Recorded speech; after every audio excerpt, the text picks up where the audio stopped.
yes all, I once again welcome you back, and this is my mail ID, guys. Once again look at it, don't get confused, because ನಾನು ಮೇಲ್ I ಡಿನ add ಮಾಡೋವಾಗ ಡಿಸ್ಕ್ರಿಪ್ಷನಲ್ಲಿ mail I D ಬಂದು blue ಕಲರಲ್ಲಿ ಬಂದಿಲ್ಲ. So blue ಕಲರಲ್ಲಿ ಬಂದಾಗ you obviously know that it's a link, and when you just click on that link you will get whatever is required. But link ಥರ ಬರದೇ ಇರೋ ಕಾರಣದಿಂದಾಗಿ so I am just showcasing you once again what's my mail I D again. Please to look at this. ಇದನ್ನು ನೋಡಿಕೊಂಡು ನೀಟಾಗಿ ನೀವೇನು ಮಾಡ್ತೀರಾ ಅಂತ ಹೇಳಿದ್ರೆ, you just if you have any issues or clarifications please to mail it.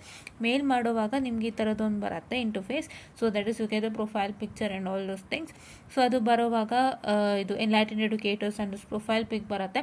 So ಬಂದಾಗ that is what is the mail I D which you have to mail it ಅಂತ ಗೊತ್ತಾಗುತ್ತೆ. So then mail it. Okay, so this is what is about to tell you ಅಂತ ಹೇಳ್ತಾ, please to utilise this, because ನಾನು ನಿಮಗೆ open ಆಗಿ ಮಾತಾಡಲಿಕ್ಕೆ. So ನಾವು ಯೂಟ್ಯೂಬಲ್ಲೇ ಮಾತಾಡ್ತಾ ಇದ್ವಿ, ನಾವು ಡೌಟ್ಸ್ ಹಾಕ್ತಾಯಿದ್ರಿ, ಕ್ಲಿಯರ್ ಮಾಡ್ತಿದ್ದೆ ಕಾಮೆಂಟ್ಸು. ಬಟ್ ಇವಾಗ ನಾನು ನಿಮಗೆ ಪರ್ಸ್ನಲ್ ಆಗಿ ಕೂಡ ಒಂದು ಇಂಟ್ರಾಕ್ಟ್ ಮಾಡಲಿಕ್ಕೆ ಅವಕಾಶವನ್ನು ಒದಗಿಸ್ತಾ ಇದ್ದೀನಿ. So please to utilise it ಅಂತ ಹೇಳ್ತಾ, I just wind up the session and thank you.